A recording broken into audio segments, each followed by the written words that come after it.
Hello, Mr. John here to show you how you can use the Voice Memo app on your iPhone or iPad or even on your Android phone to record yourself reading our class assignment for this week. Now I'm using the iPhone here for this demonstration, so I'm going to go ahead and use the Voice Memo app that comes with the iPhone. The first thing you need to do is find your Utilities feature. So here, this is where Utilities is located on my phone. Okay.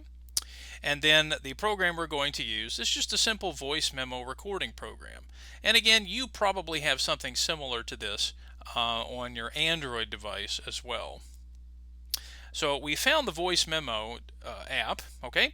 Now the next thing we need to do is to find the text that we're going to read. Now what I will do is email this to you, so that way you can open it on your phone. I have it saved here in my photos, so I'm going to kind of zoom out a little bit, and there it is on the phone.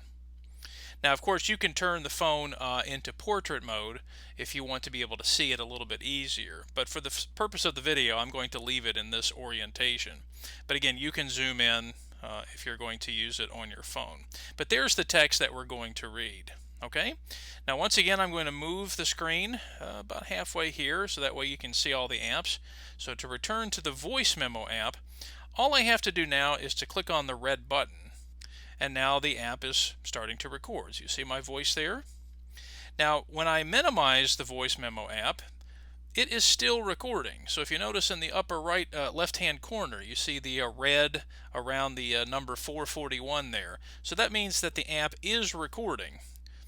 And then I go back and find the text that I'm going to read, and there it is. So if I practice on the device, so for example, I'll read just a little bit. If you're shopping, sightseeing, and running around every minute, okay? Now again, you can turn the phone on the landscape side, but in this case, we're not going to do that for the video. Okay, so now when you're finished recording yourself, you just return to the voice memo. Notice it's been recording the whole time. On the stop button, and now the recording has been made. So if you notice here on the screen, it's chosen this particular name, 6 East Arcadia Lane. That's actually my address. I can change the name. So for example, I'll put Mr. John. Okay, oops, not me, John, Mr. John. There we go. Okay, and there we go. Now the next thing you'll want to do is to have it, you can listen to it, so certainly we can hit the play button and listen to it. And then when you're ready to send it to me, if you see those 3 dots right there on the screen, we're going to click on those 3 dots, and that will bring up sort of the control screen where we can choose to share this information. So if on the iPhone, the share button looks like this. In fact, you see it's there, that box. It's got that little box with the arrow in it. So if I click there, then again it'll bring up the share feature screen, and there are different ways that we can share. Okay, so you've got messages, for example, but we're going to use the mail feature. So when I click on mail, watch what happens. So now the audio file is in the there it is, it's in the body of the email, and then I'll just need to put in the email address, which in this case you're going to send it to me, and my email address is john.reynolds, let you see it there, john.reynolds@kentonesl.org, and that's the email address you're going to send it to me under. Okay, and there it is. So if you see it there, okay, and then click on the send button, and the file is sent. Now, the nice thing about the voice memo feature is the files are not very big. So if you notice, this was about 50 seconds, but still, that's not a very big file. So that way, when I open it, it will not be a big file for me to open. All right. So once again, just to review, we're using the voice memo feature, which again is located under your utility screen.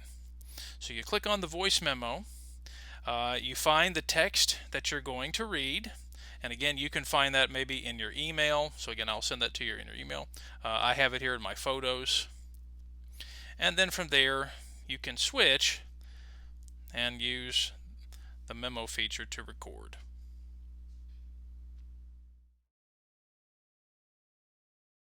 Mr. John here to show you how you can record yourself on a Mac computer. Now, most Mac computers come with the same recording program. It's called QuickTime. Now, here I'm using a Mac Pro, but if you have a MacBook or any type of Mac laptop, you should have this program on your computer. The first thing you'll need to do is to find the launch pad on your computer. So on my computer, it is located here in the bottom left-hand corner. So I'm going to click on the launch pad. Now, for most Macs, especially newer Macs, QuickTime is probably not located in any easy or available to see place. So for example, if you switch through here on my computer, you will see that I have QuickTime located here.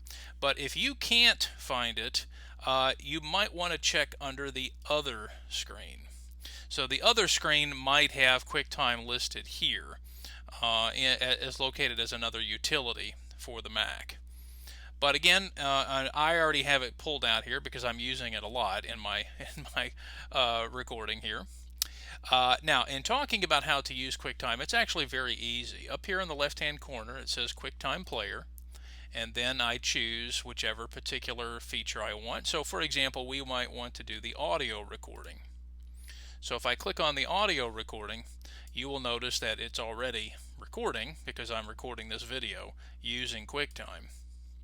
But when I'm using the audio feature, the first thing we'll need to make sure is it using the microphone? So that's the first thing we need to see. So we want to make sure it's using, if you have a headset, we want to make sure. So for example, on my computer here, you can choose the internal microphone, or here I'm using a headset, so I'm using my Logitech USB headset. So again, you can use either the internal microphone on your computer or the Logitech. Now, once you start recording, so again, in this case, if you're recording yourself and using the text, make sure the text is on the screen. So for example, I'm going to bring the text up here so that we can see it. Sorry, I think it's under my downloads. All right, there it is. Okay. So there's the text there. And then when I'm ready to record myself, I can just hit the record button. If you're shopping, sightseeing, and running around every minute, okay, so then we stop, and now the file has been recorded. If you're shopping, sightseeing, and running, then I can listen to it. Of course, I can hear it on my headphones here. Finally, if you want to save the file, okay, and then I can save it as Mr. John recording. Okay, and it is saved. Now, after that, you can email it to me through a conventional email. So, for example, if I bring up my Gmail account and I want to send it to me, okay, then I can attach the file down here at the bottom, so using Gmail. There's my recording right there, Mr. John recording. Click on open. You see it's pasting at the bottom, and then I can send it. There it is. So once again, you can use the program QuickTime to record yourself on your screen. And again, I have a QuickTime player located here at the bottom. But again, you can use QuickTime on your computer. Again, just remember to begin with the launch pad to find QuickTime. And in fact, you can also kind of click and hold the QuickTime, the launch pad icon there, and if you notice, you can access QuickTime directly from that link too. Thanks for watching this video.